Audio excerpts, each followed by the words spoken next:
Amigas e amigos, esta guerra de facções no interior do PSL, o partido bolsonarista, tem um pano de fundo que precisa ser muito considerado.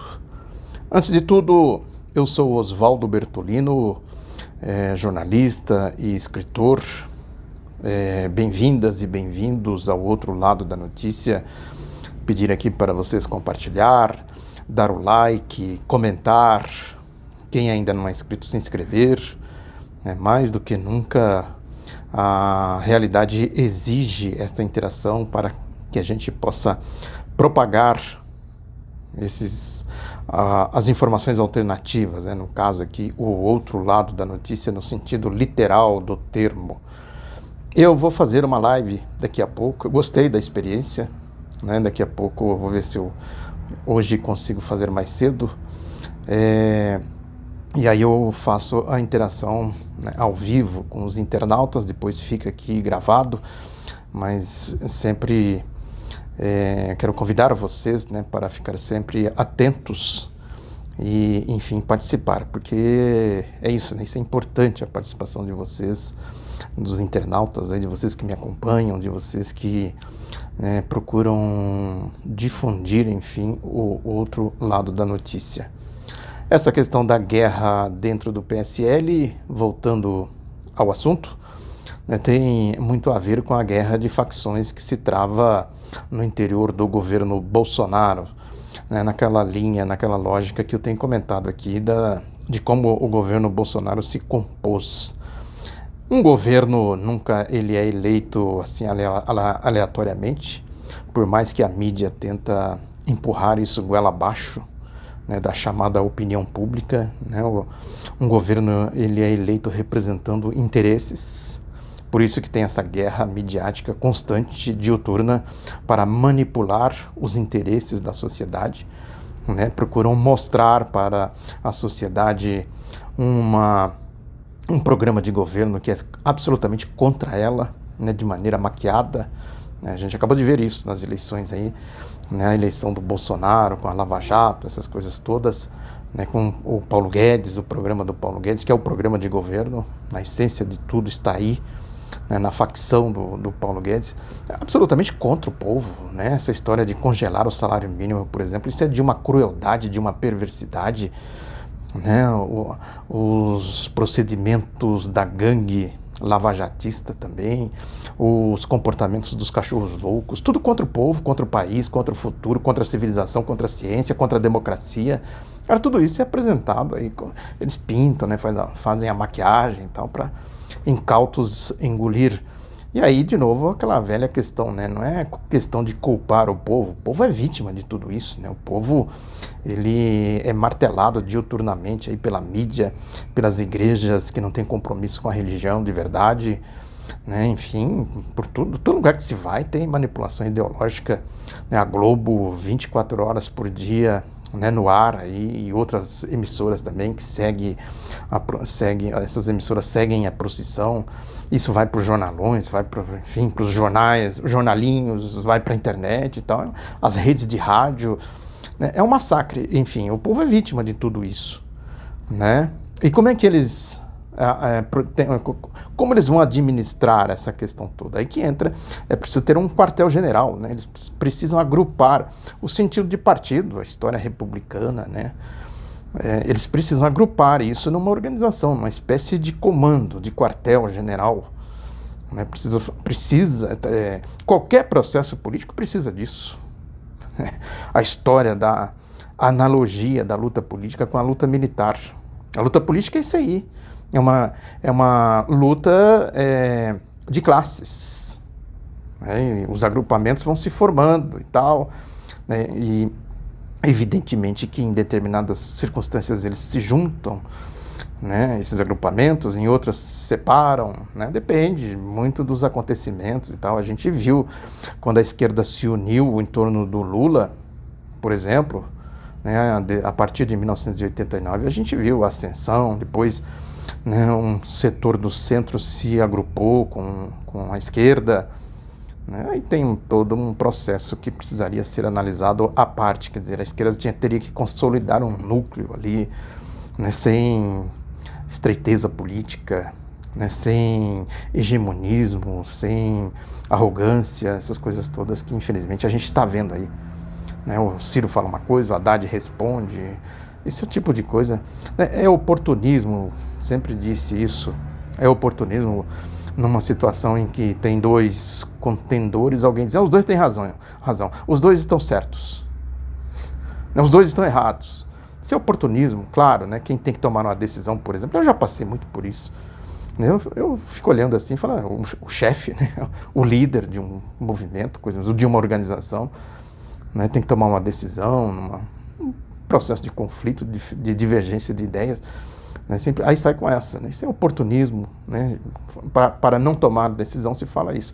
No caso aí, dessa guerrinha que se estabeleceu aí, quer dizer, o Rui Costa dá entrevista na Veja, o PT solta uma nota, depois o Jacques Wagner, né, responde a nota e tal, né, tudo isso eu considero perda de tempo. Não vou falar aqui que os dois estão certos, os dois estão errados, o Ciro Gomes e não sei mesmo o que, porque é isso, no fundo é perda de tempo. Quer dizer, todos deveriam superar essas coisas todas e olhar para o macro, para o que interessa. É aí que se unifica, né? Inclusive para trazer outras forças de centro, até de centro-direita, numa situação assim, de avanço da extrema-direita, nessa ideia de fazer, em primeiro lugar, a defesa da democracia. Dentro da democracia se resolve as coisas com civilidade, não é com notas para cá, notas para lá.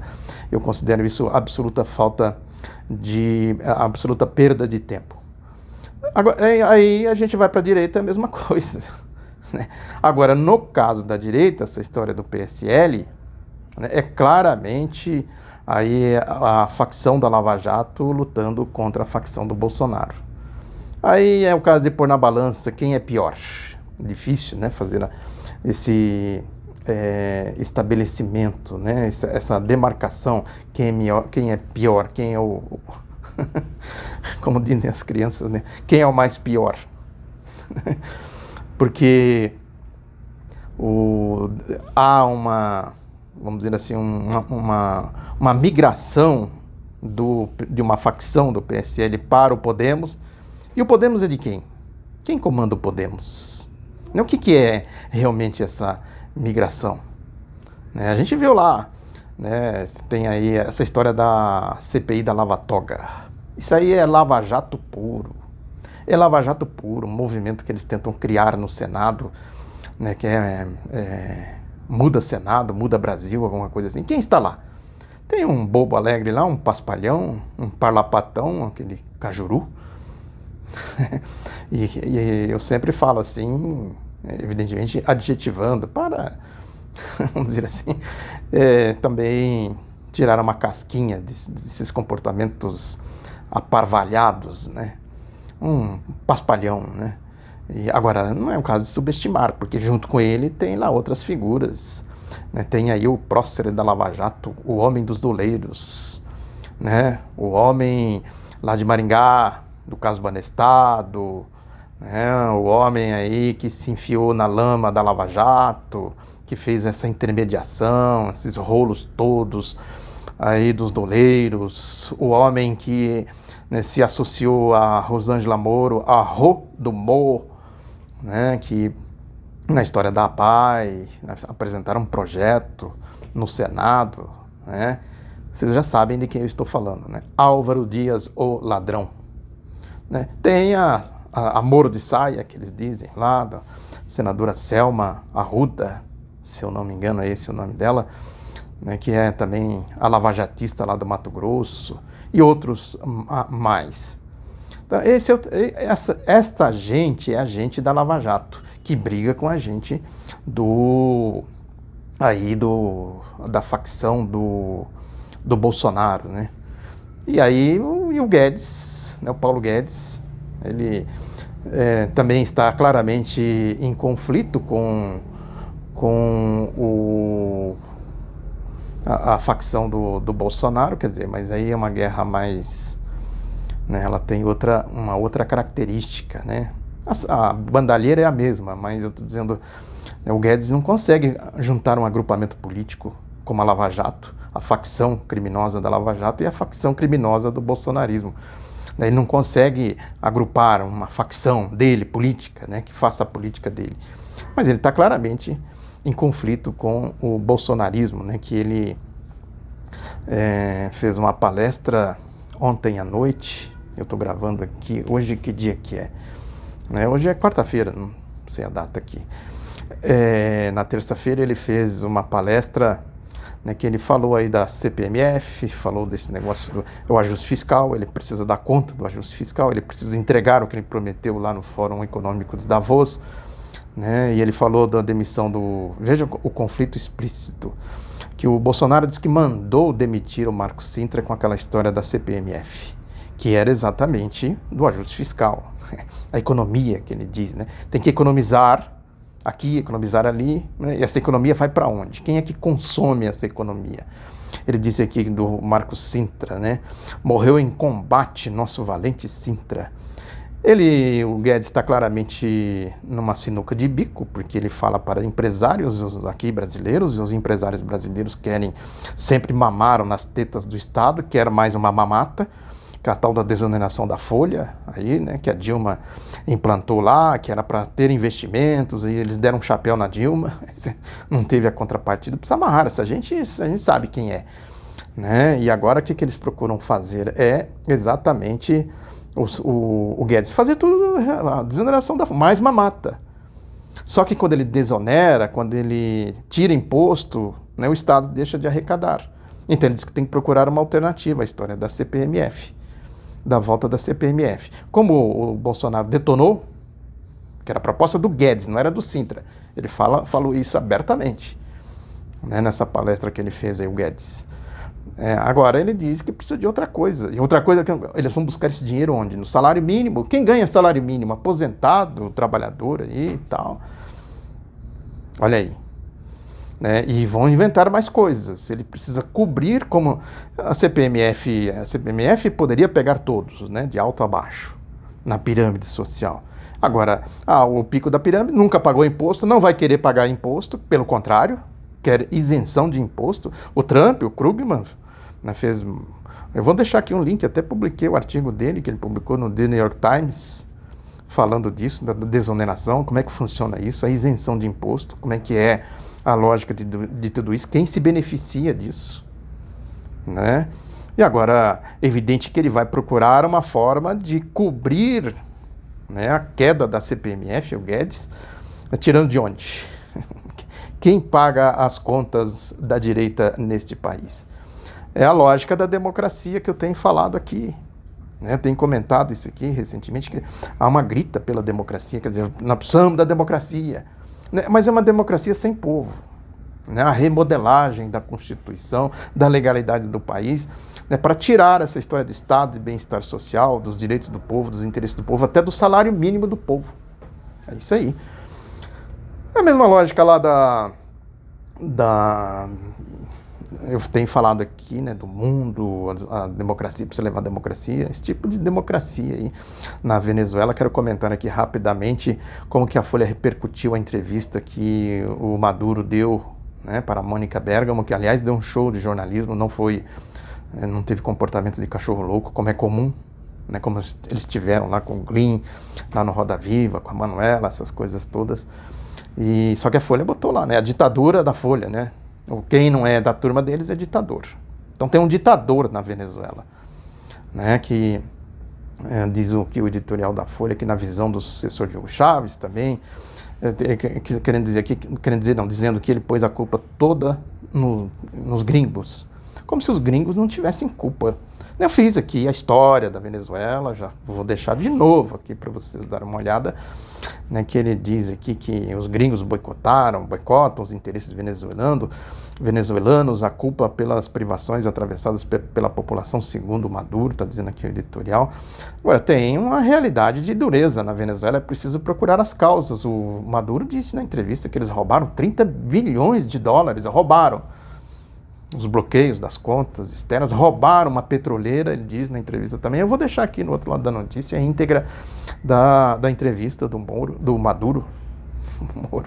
O Moro é da oposição, o Moro é dos golpistas lá né, que eu estou lembrando disso que ele falou, né, o Maduro falou que a direita, a oposição lá na Venezuela é pior do que o bolsonarismo, pior do que o Lava Jato, essas coisas aí, né. Aí a Folha diz aqui, olha aqui, ó, isso é interessante, a parte lúcida da esquerda sul-americana que passou a criticar a bizarrice autoritária do chavismo foi taxada de estúpida e traidora. No Brasil, Maduro há de estar contente com o servilismo do PT. Servilismo por servilismo, eles são servis a quem? Não há servilismo, há uma análise concreta da realidade concreta, não só do PT, porque PT é PT, é acrônimo, né? Essas coisas que eu falo sempre aqui, né? O servilismo da mídia aos intentos golpistas, né, de rapinas, de saque, de tudo mais, da Folha, inclusive, né, lá do Pentágono, de Wall Street, né, essas coisas todas que a gente sabe muito bem. O que o Maduro disse é que o Mujica criticou, falou que tem ditadura na Venezuela, parece que o Fernandes, eu não vi, parece que ele fala na entrevista do Alberto Fernandes, que é o candidato da Cristina Kirchner, né, na Argentina, né, falou também da Bachelet, esse relatório aí da ONU e tal, ele chamou de estupidez, não deixa de ser verdade. É lógico que eles são pressionados, imagina o candidato da Argentina falando, eu apoio a Venezuela, o que acontece com ele? Mujica tem ali um certo principismo, né, que o Maduro diz na entrevista, quer dizer, ele não considera, todos eles, né, não consideram, né, que existe aqui um cerco, que nós precisamos defender o país, nós precisamos usar as armas da democracia. Qual democracia? Você não vai dizer que não tem democracia na Venezuela? Desafia alguém aqui a provar com fatos concretos que não tem democracia na Venezuela. Eleições e tal, lógico que teve que adotar uns mecanismos mais apertados, podemos dizer assim. Vamos aqui, né, fazer coisas aqui para defender a nossa democracia, a nossa população. Isso aconteceu ao longo da história, né? Aconteceu na União Soviética, na China, no Vietnã, em Cuba, na Coreia. Né? A direita também faz isso. Né? Não se está fazendo aqui no Brasil agora? O que eles estão fazendo aqui no Brasil agora? Sendo que a diferença de esquerda e direita é isso que a esquerda, né, faz exatamente um processo, né, de defender a soberania do país, defender os interesses do país, defender os interesses do povo. A direita faz exatamente o contrário, é se aliar, porque é lógica do capital e trabalho, um processo absolutamente lógico nisso tudo, né? Aí prossegue aqui dizendo que a Folha, olha até onde eles vão, né? Que o presidente Jair Bolsonaro e tal, que a diferença do dirigente chavista foi eleito num processo legítimo, o Bolsonaro foi eleito num processo legítimo e o Maduro não foi. Até onde vai aí a infâmia, né? A indecência, a insânia. Não seria tão nefasto quanto a oposição venezuelana, provocou o ditador. Olha os termos da Folha. É o jornalismo de esgoto, né? Deve ser prazeroso para um sádico fazer brincadeiras com quem pode perseguir e neutralizar, como é o caso de seus adversários internos. Isso aqui é o linguajar de cachorros loucos, né? Típico aí dos cachorros loucos. Né? A Folha aqui fazendo provocação, né? Uma coisa indigna. Esgoto puro aqui, o esgoto jorrou aqui no editorial da Folha, quando chama de sádico, essas coisas todas. Ainda prossegue dizendo que há pessoas sem trabalho na Venezuela? Nada disso. Vigora o pleno emprego na fantasia de Caracas. Nem uma coisa, nem outra. Eles enfrentam dificuldades como enfrenta o Brasil. Enfrentam a diferença que na Venezuela tem projetos, programas sociais, tal, né? Essas coisas que procuram amenizar os efeitos do roubo, do cerco que eles fizeram, roubaram, né? Como disse o Maduro na entrevista, roubaram, né, bilhões de dólares, roubaram empresas, bloquearam, né, e despejam milhões ali. Essa história da Colômbia, por exemplo, né, aqui do Brasil, essa cadeia de golpes que eles fizeram para ir cercando, vão cercando. O que eles querem cercar no fundamental? A Venezuela e Cuba.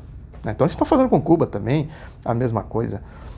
Aí diz aqui, despotismos se parecem quando têm de enfrentar as consequências da ruína que causaram. Inventa uma matemática revolucionária em que a soma das desgraças resultam em maravilhas que só eles, alguma coisa assim, né? Eu não estou conseguindo ler aqui o final, só eles entendem, defendem, alguma coisa nesse rumo. Ou seja, é a desfaçatez de alto a baixo. É a direita, né? É a ofensiva, a gente nunca pode subestimar. Quer dizer, a direita está aí ativa, né? Com a sua ditadura midiática, ditadura econômica, ditadura ideológica, né? A ditadura, essa é uma desfaçatez aqui, quer dizer, o Bolsonaro foi eleito, o Maduro, num processo legítimo, e o Maduro foi eleito num processo ilegítimo. Aqui o processo aqui, né, é a gangue da Lava Jato, a marcha dos cachorros loucos, o golpe do impeachment e a prisão do ex-presidente Lula. É isso aí, é a lógica histórica que eu sempre falo aqui, o capitalismo é isso aqui. Eu quero conversar com vocês mais sobre isso na live que eu vou começar daqui a pouco. Um abraço, divulgue o outro lado da notícia, se inscreva, comente e tal, e até daqui a pouco.